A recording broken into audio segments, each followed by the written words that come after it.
Hello, everyone, and welcome to the Enscape 3.1 New Features webinar. My name is Carolina, and I work in both marketing and sales here at MicroCAD. Today, we are joined by Dan and Josh from Enscape, and they'll be going over a presentation momentarily.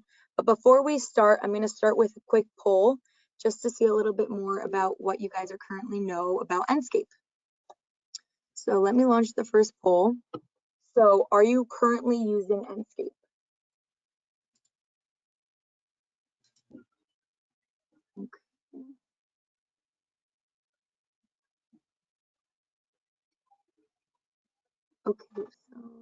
Okay. So it looks like 33% of people are using Enscape often, and then 67% no, they are not using Enscape. Second poll, do you know what real-time rendering is?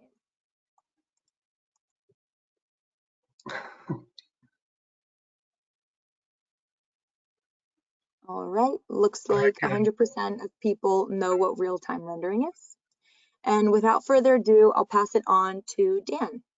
Thank you very much, Carolina. I appreciate it. My name is Dan Monahan. I'm the business leader for Enscape here in the Americas. And with me, I have Josh Rattle. Josh is an application engineer, and it's going to take us through some of the new features in 3.1 today. But before we get started, I just wanted to kind of share with you some learning resources that I thought you might find helpful when exploring Enscape and exploring 3.1 specifically. First is for frontline support. If you have any questions about Enscape, I'd encourage you to check out our knowledge base. It's the best place to start. With a simple keyword search, you can really find answers to commonly asked questions. Second, a really easy way to stay up to date with the company news and for helpful tips and tricks is to sign up for the Enscape blog. If you're an existing customer and you're not already signed up, I'd encourage you to go to enscape3d.com and sign up for the blog. And then lastly, we hired a new social media marketing manager, and there's some great new content on our YouTube page. So if you just Google Enscape in YouTube, you'll find past recorded webinars, posts from our users, and videos from industry influencers. For those of you who are new and you'd like to try Enscape 3.1, you can contact your MicroCAD rep. They can set you up with a trial, or you could visit our website, www.enscape3d.com. And then lastly, I just wanted to let everyone know that we're hosting our first ever user event on September 28th to September 30th. It's called Enscape Envision, and we have a real incredible lineup of speakers, some fantastic technical sessions, and some special networking opportunities that we've set up. It's a free event, and you can also find more about Envision on our website. For those of you who are new to Enscape, I just have a quick intro that I wanted to prepare and before I turn it over to Josh, and then we'll take a deeper dive into Enscape and the new features in 3.1. When we think of real-time rendering and we think of architectural visualization, it's typically images like these that come top of mind. But I think with Enscape, more subtle and maybe even more important is how Enscape and real-time 3D is improving the design process. For architects, visualization has always been kind of the cornerstone of the design practice. However, it's often been isolated and disconnected from the design process. Today's kind of design process is fractured. We stop design in order to represent, we then collect the feedback, and then manually coordinate what we've learned back into our design, and then we restart the whole cycle at the next project milestone. And the real question is why? Why does rendering and visualization have to be separate from design, and why can't it be integrated? Well, before Enscape, traditional rendering technology, it was just difficult. It could take hours and sometimes days to get out a high quality visualization. Correctly configuring textures and materials and lighting to achieve a realistic result, it was difficult, and it really demanded specialized know-how, and even then it required a lot of trial and error. As a result, many firms either relegated 3D rendering and visualization to a specialist in the firm using specialty software, or they subbed it out completely. Real-time rendering is different. This next generation of visualization really leverages advances in new graphics technology, fundamentally the same rendering technology that you'll find in today's high-end video games. And while the results are incredibly impressive, more important, as we'll see in Josh's demo, the results are instant and they're very, very easy to achieve. And in fact, it's this kind of representation. It's this idea that Enscape really makes it very easy to go from BIM to this almost seamlessly. So with that, I'd like to turn the presentation over to Josh and have Josh walk us through some of the important improvements we've made in version 3.1. Josh? Thanks, Dan. Welcome. All right. There we go. All right, can you see my screen okay? Yes. Perfect, thank you for that. All right, hello everybody. My name is Josh, application engineer here based out of Minnesota. So again, for those that don't know what Enscape is, so it's a real-time rendering. So it's kind of instantaneously real-time rendering anything we're doing when we're navigating around the model, changing the time of day, anything like that. It's a plugin. Once you install it, it sits on top of your ribbon up here in Enscape. So whatever I'm changing inside of my Revit window, it's going to instantly be updating for us in real time here. That's a big power of Enscape. So with 3.1, we introduced a lot of really cool new features. First being our Enscape material library here. So first up, we have 244 new materials for us to choose from. So this is the first of its kind for us here.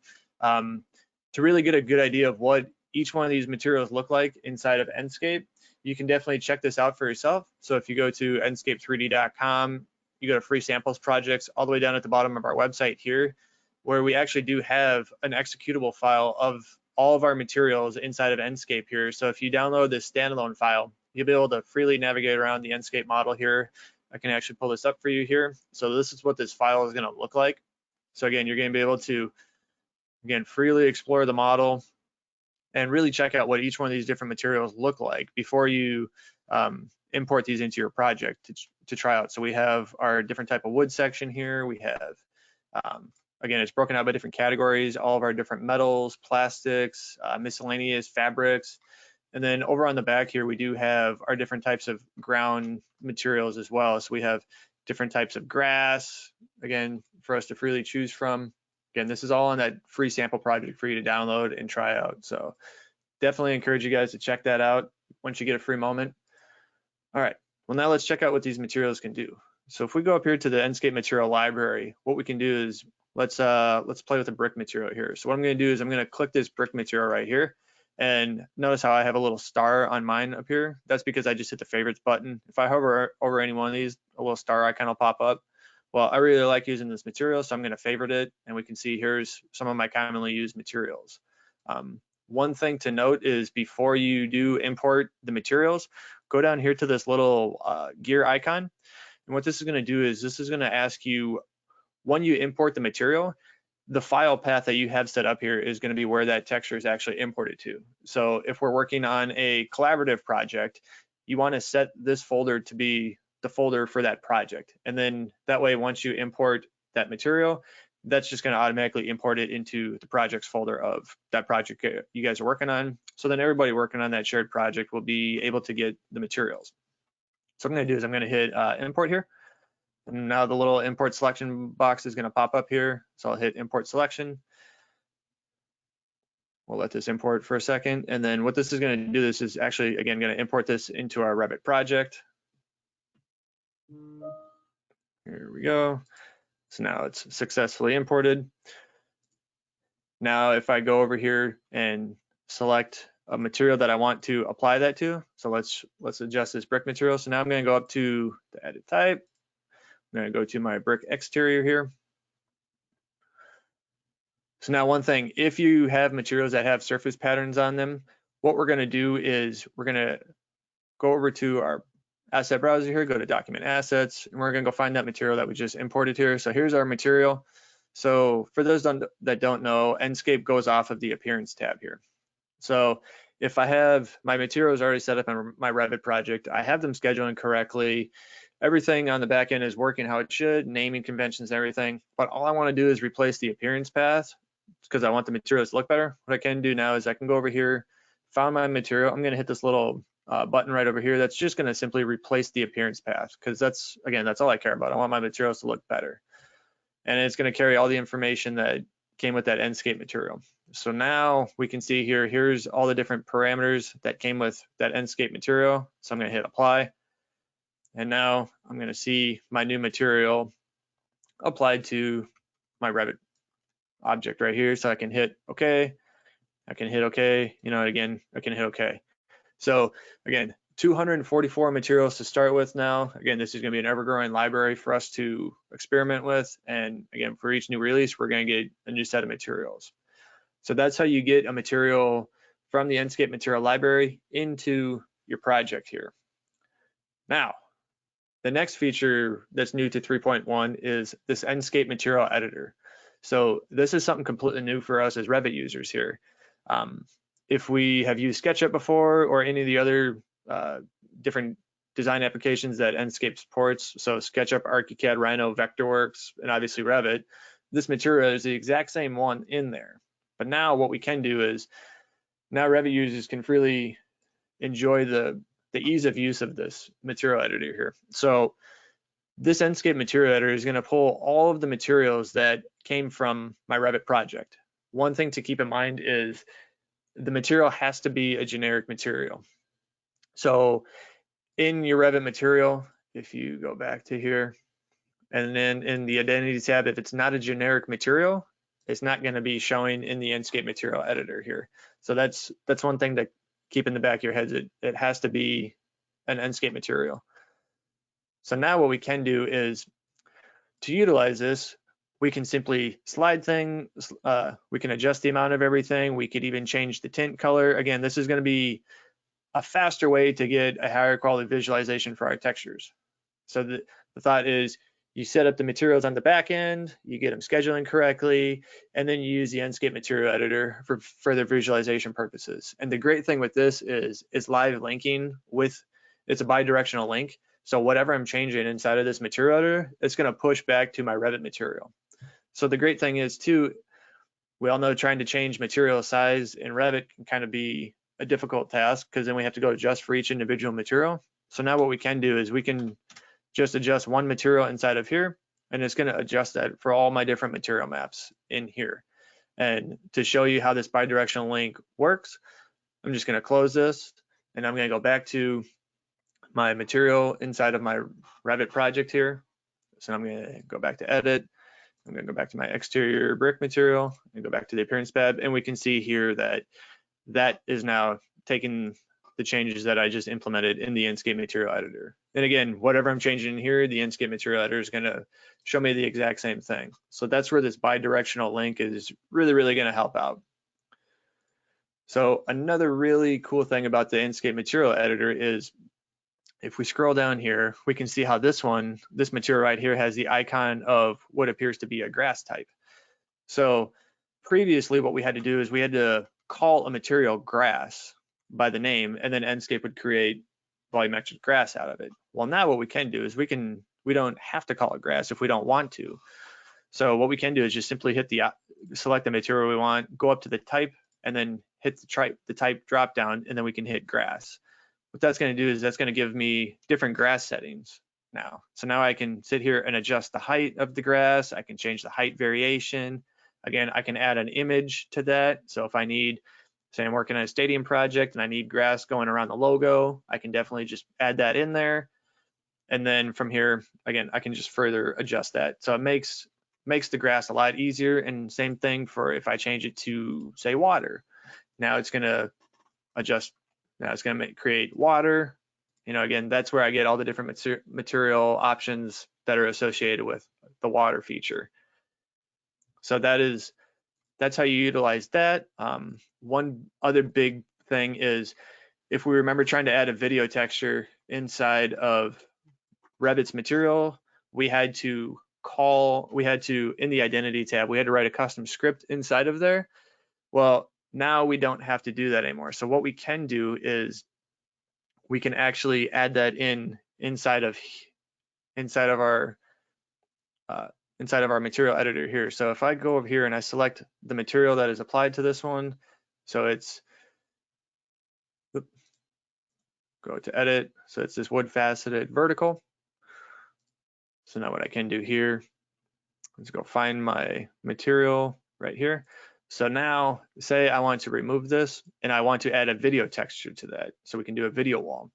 I'm going to remove that material. Now I'm going to go find a material that I would like to add to that. So if I go over here to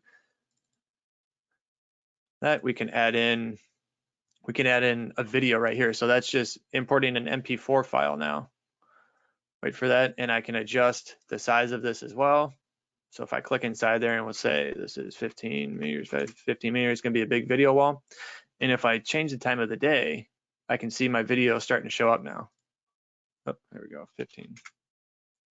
Perfect. So now my video is gonna start playing. So again, it's that easy to add a video now onto our models now. And another really cool thing is if I go up to the generic type right here and I hit self-illumination now this is going to make that material a self-illuminated material. So now I can really fine tune the color of that. I can adjust the luminance values of that now. Again, we're trying to make it really easy to get a higher quality visualization model. So now what we can do is I can go back to that material to see exactly what that's doing from a Revit side now. So again, if I go back to the appearance tab, we can see it put a screenshot of what that video is. It actually added in the self-illumination parameter now, so now I can adjust that accordingly. So again, that's that bidirectional link that we can enjoy now with our material editor. All right, so those are the first two features. So the next feature we have is we added in some new simplified assets. So this is going to be really great for early stage designs, pre-design, when we're just trying to get some context in there.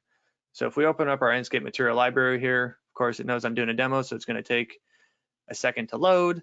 But what these are good for is, again, these are completely white models, so there's no color to them. They're simplified. So again, great for early stage designs. So if I scroll down here and I find my tag for simplified assets, we can see here's some of our different simplified assets. So now what I can do is I can place some of those now. So if I want, I can hover the three dots and I can place asset on surface, select the surface I want to apply it to, and I can simply apply that. And we can see what this model is going to look like. Let it load up for a second here. Perfect. There's our simplified asset. So we can see again, it's completely white. Again, great for early stage designs. I actually put that inside my window here, so I can just move that over. And again, we have different types of people, vehicles, a couple different little assets that we can utilize as well. Again, different types of trees, so we can get a really nice look to it. And again, these are great for just placing things to get an idea before we start going further with the design process. All right. So again, that's going to be our ever-growing library too. So currently there's only 64 of them to start with, but again, a great start to it. So next up is we have our Panorama Gallery. So this feature is something, again, new to 3.1. And what we're going to do is once we generate a set of panoramas, so we, again, utilizing the panorama feature, we can do mono panoramas. So that's going to take a bunch of different panoramas from where we want to.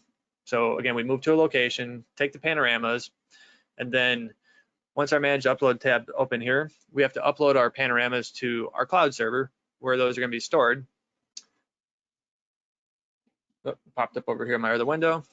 And we can see here, I have a couple different panoramas that I've already created. And again, these are already uploaded to our Enscape account. So now if we go over to our Enscape account, so if we go to enscape3d.com and log into it, we can see our uploads. Now we have this feature here called Create Mono Panorama Gallery. So what this is going to do is this is going to give us the ability to select a project that we want. In this case, I'm using this project here. So it's going to take all the panoramas that I have taken from that project, and it's going to allow me to create a gallery for that. So now instead of sending one panorama to the client, I can send a whole story or whole gallery of panoramas. So now I can click all of the all the panoramas that I want to add into my gallery. I can hit start editing here.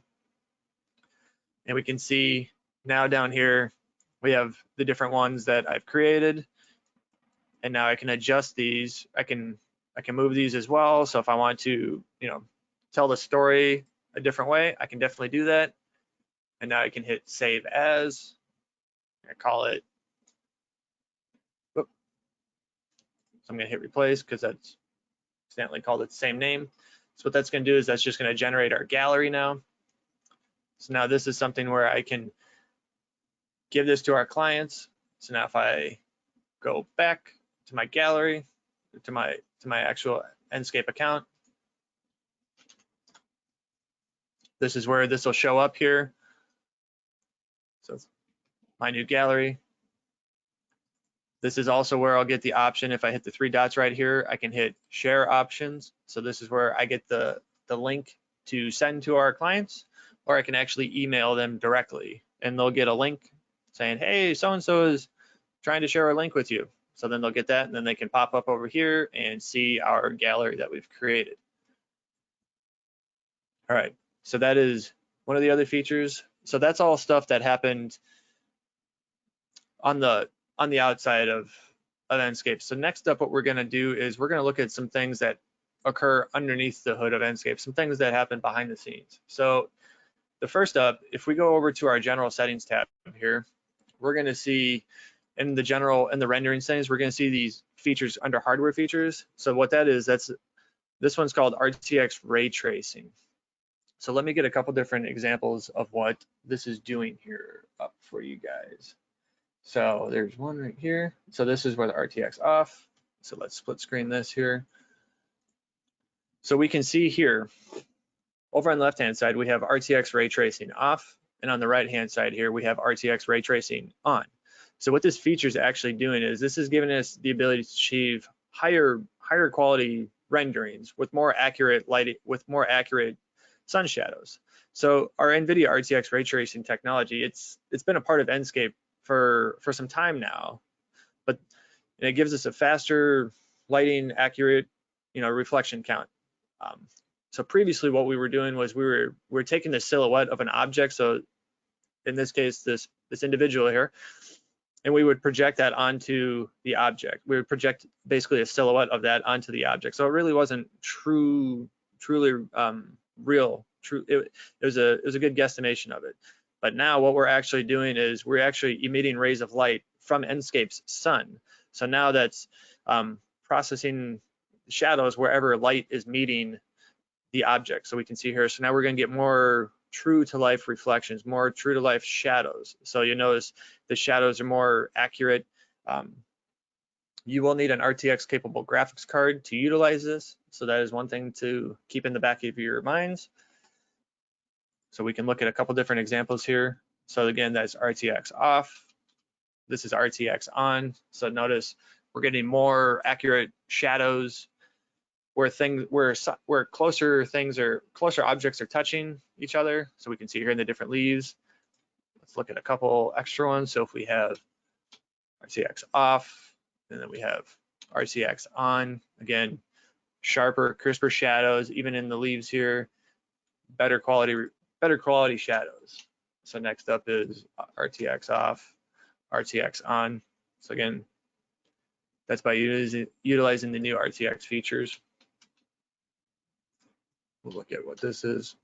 So then so we can see here, again, more natural looking shadows, sharper shadows, cleaner shadows. RTX on, RTX off. And again, that is all found in our general settings tab here under the renderings. So once you enable these, you will have to restart Enscape for these to take effect.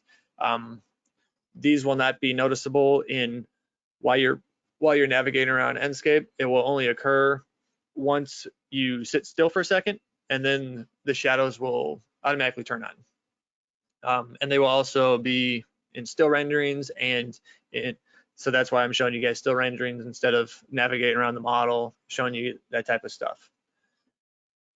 All right, so next up is a really big one for us too. It's called NVIDIA DLSS. So what NVIDIA DLSS stands for is NVIDIA Deep Learning Super Sampling. So this is an AI technology created by NVIDIA to help upscale our renderings. So it's going to help for speed and performance. So let me show you guys an example of what this looks like here.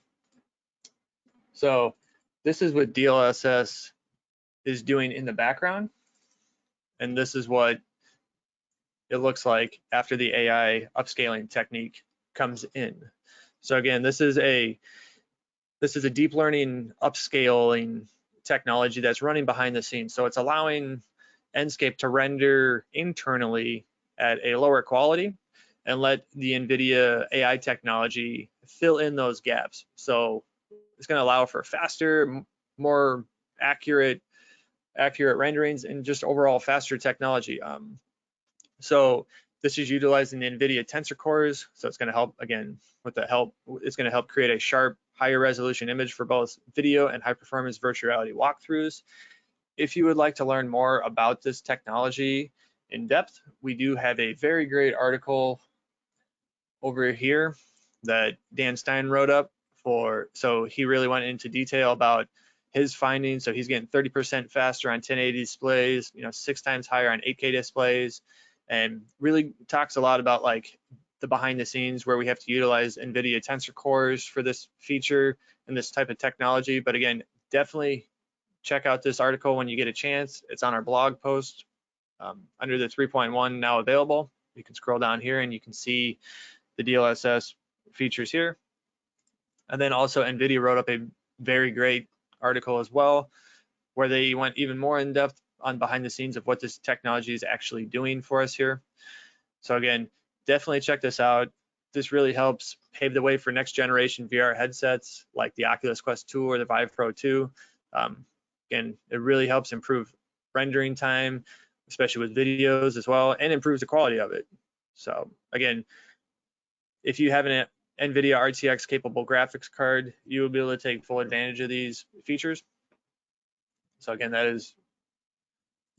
will show you guys where that's found. That's found up in our general settings tab here under the hardware features. Just toggle on that, and then you get the DLSS denoiser. Again, you do have to have an RTX capable graphics card to utilize these features. All right, and that is the new features of Enscape 3.1. You can open up for questions if you guys have any questions. Oh, thank you, Dan, for sharing. Those were really insightful, and it looks like there's a bunch of new features which are really exciting. So it looks like we have a few questions coming in here. Hold on. I think this program's incredible when it comes to the visualization process. I know architects are always talking about they want to improve that process when it comes to the final showing, and I think this will really get people to where they need to be. So what are the current plugins that work with Enscape? Is it Revit, and what are the other ones that work along with it? Great question. So we work with SketchUp, ArchiCAD, Rhino, Vectorworks, and Revit. Okay. And one thing to note too is it's one installer for 5 different programs. So if you are using SketchUp and Rhino as well as Revit, you only have to install Enscape once, and then the plugin will be installed for all 3 of them as well. And what are the VR headsets that work with Enscape? Is that a feature that is included as well? Yeah, so if you go into our knowledge base is a great resource, like Dan said, for all things about Enscape. So if you go over to virtual reality headsets, you'll be able to see which VR headsets we officially support. So we support the Rift, the Rift S, the Vive Pro, and the HTC Vive, Samsung Odyssey, and Windows mixed reality headset. Those ones we officially support. Again, with the DLSS, it's paving the way for next gen ones, so things to come. And then can I change materials of the Enscape assets? Great question. So at this current moment, no, that is a feature our team is looking at. Just no ETA on if or when. But again, great question. If you do create a Enscape custom asset, then you do have the ability to do that. Yeah, so the second question was actually, can I create my own assets? So I guess you just answered that. Is that correct? Correct. Yeah. So if you go up here to our asset library, and if you have custom assets that you've modeled in, like say Blender or 3ds Max, or if you found them on a website like TurboSquid or CG Trader, you do have the ability as well. If you hit this create asset button, that will take you to a new window where you import the geometry and then you scale it to the size that you need, add the textures to it. And then once you click generate asset, then you'll see these assets in your custom assets library. And then, you know, you can share these with your team. And then it's exactly the same way. You hit place asset on surface, and then you place your asset where you would like it to go. And then it gets placed right where you place it. But that's a great way to utilize custom assets that you've created. Caroline, we're actually that really goes to the point. I'm sorry, Josh and I are actually talking right now about putting together a webinar, a deep dive into custom assets. It's a really incredible new feature that we introduced in 3.0. And so we'll let all the audience know when that webinar is available, but hopefully we'll have something next month. That's really exciting. Yeah, I can see just the customization. That's Josh right there, right?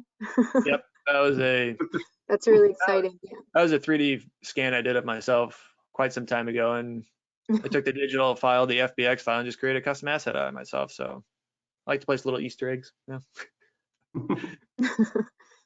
What better way to help the client understand their own project than by having their own scan version of them? Exactly.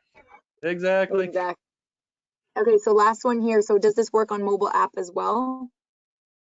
Great question. So the only thing that works on mobile right now is our QR code Panorama. So with that, what you could actually do is, if people in the audience have their cell phones on them, they could actually take a scan of this QR code if you would like. I'll leave that up for a sec while people are scanning that. So you just hold up the camera app, and then it should take you to a web link, and then your phone should ask you to allow for immersive mode, and then from there that will get you at least to a panorama.